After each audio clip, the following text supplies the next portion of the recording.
Genesis chapter 16. Now Sarai, Abram's wife, had borne him no children, but she had an Egyptian slave named Hagar. So she said to Abram, "The Lord has kept me from having children. Go, sleep with my slave. Perhaps I can build a family through her." Abram agreed to what Sarai said. So after Abraham had been living in Canaan 10 years, Sarai his wife took her Egyptian slave Hagar and gave her to her husband to be his wife. He slept with Hagar, and she conceived. When she knew she was pregnant, she began to despise her mistress. Then Sarai said to Abram, "You are responsible for the wrong I'm suffering. I put my slave in your arms, and now that she knows she is pregnant, she despises me. May the Lord judge between you and me." "Your slave is in your hands," Abram said. "Do with her whatever you think best." Then Sarai ill-treated Hagar, so she fled from her. The angel of the Lord found Hagar near a spring in the desert. It was the spring that is beside the road to Shur. And he said, "Hagar, slave of Sarai, where have you come from and where are you going?" "I'm running away from my mistress Sarai," she answered. Then the angel of the Lord told her, "Go back to your mistress and submit to her." The angel added, "I will increase your descendants so much that they will be too numerous to count." The angel of the Lord also said to her, "You are now pregnant, and you will give birth to a son. You shall name him Ishmael, for the Lord has heard of your misery. He will be a wild donkey of a man. His hand will be against everyone, and everyone's hand against him, and he will live in hostility towards all his brothers." She gave this name to the Lord who spoke to her, "You are the God who sees me." For she said, "I have now seen the one who sees me." That is why the well was called Beer Lahai-roi. It is still there between Kadesh and Bered. So Hagar bore Abram a son, and Abram gave the name Ishmael to the son she had born. Abram was 86 years old when Hagar bore him Ishmael. Genesis chapter 17. When Abram was 99 years old, the Lord appeared to him and said, "I am God Almighty. Walk before me faithfully and be blameless. Then I will make my covenant between me and you, and will greatly increase your numbers." Abram fell face down, and God said to him, "As for me, this is my covenant with you. You will be the father of many nations. No longer will you be called Abram. Your name will be Abraham. For I have made you a father of many nations. I will make you very fruitful. I will make nations of you, and kings will come from you. I will establish my covenant as an everlasting covenant between me and you and your descendants after you for the generations to come, to be your God and the God of your descendants after you. The whole land of Canaan, where you now reside as a foreigner, I will give as an everlasting possession to you and your descendants after you, and I will be their God." Then God said to Abraham, "As for you, you must keep my covenant, you and your descendants after you for the generations to come. This is my covenant with you and your descendants after you, the covenant you are to keep.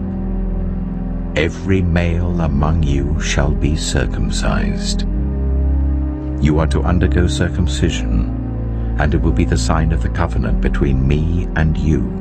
For the generations to come, every male among you who is 8 days old must be circumcised, including those born in your household or bought with money from a foreigner. Those who are not your offspring, whether born in your household or bought with your money, they must be circumcised. My covenant in your flesh is to be an everlasting covenant. Any uncircumcised male who has not been circumcised in the flesh will be cut off from his people. He has broken my covenant. God also said to Abraham, As for Sarai, your wife, you are no longer to call her Sarai. Her name will be Sarah. I will bless her and will surely give you a son by her. I will bless her, so she will be the mother of nations. Kings of peoples will come from her. Abraham fell face down. He laughed and said to himself, Will a son be born to a man 100 years old? Will Sarah bear a child at the age of 90? And Abraham said to God, If only Ishmael might live under your blessing. Then God said, Yes, but your wife Sarah will bear you a son, and you will call him Isaac. I will establish my covenant with him as an everlasting covenant for his descendants after him. And as for Ishmael, I have heard you. I will surely bless him. I will make him fruitful and will greatly increase his numbers. He will be the father of 12 rulers, and I will make him into a great nation. But my covenant I will establish with Isaac, whom Sarah will bear to you by this time next year. When he had finished speaking with Abraham, God went up from him. On that very day, Abraham took his son Ishmael, and all those born in his household or bought with his money, every male in his household, and circumcised them as God told him. Abraham was 99 years old when he was circumcised, and his son Ishmael was 13. Abraham and his son Ishmael were both circumcised on that very day. And every male in Abraham's household, including those born in his household or bought from a foreigner, was circumcised with him.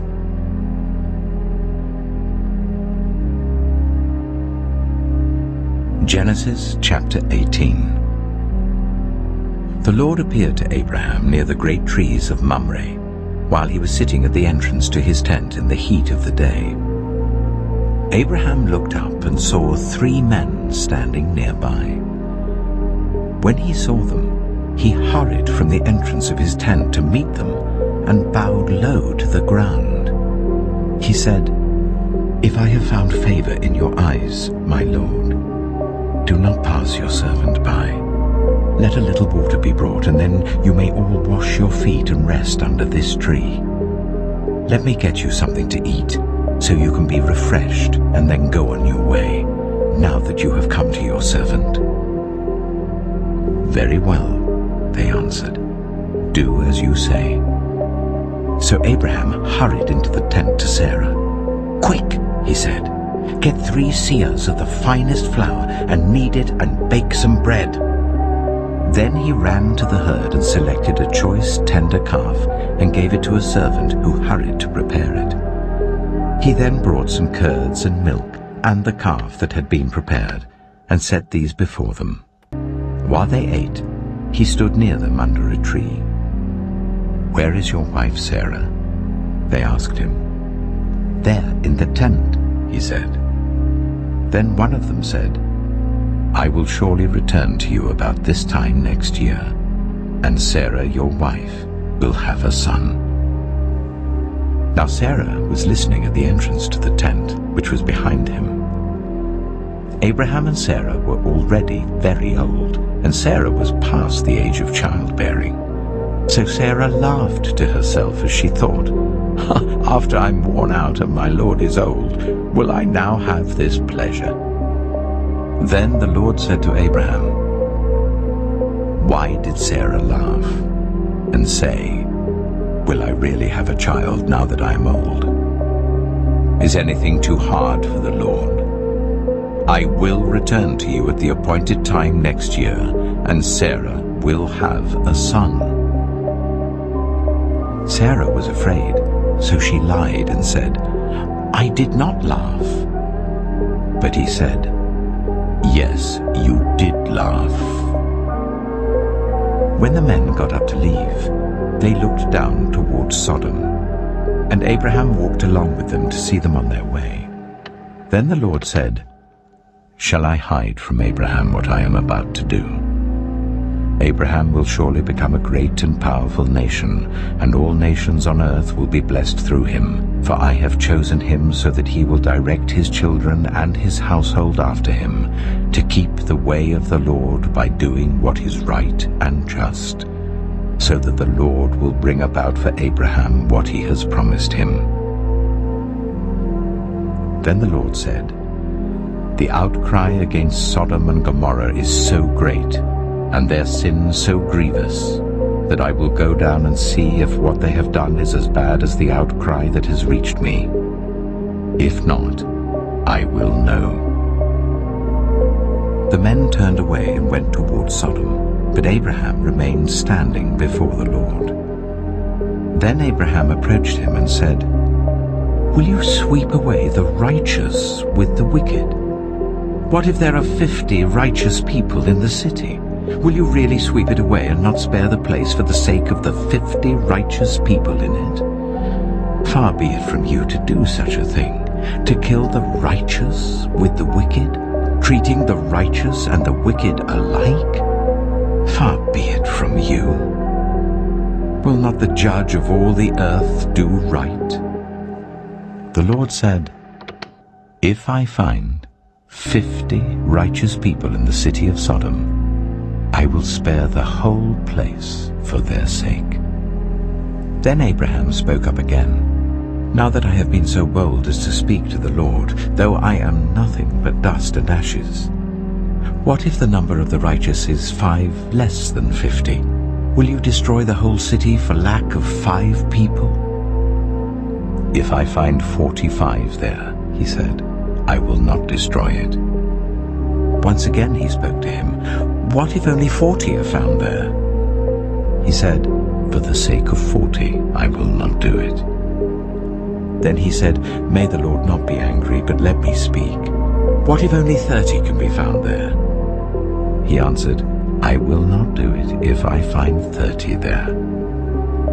Abraham said, "Oh, now that I have been so bold as to speak to the Lord, what if only 20 can be found there?" He said, "For the sake of 20, I will not destroy it." Then he said, "May the Lord not be angry, but let me speak just once more. What if only 10 can be found there?" He answered, "For the sake of 10, I will not destroy it." When the Lord had finished speaking with Abraham, he left, and Abraham returned home.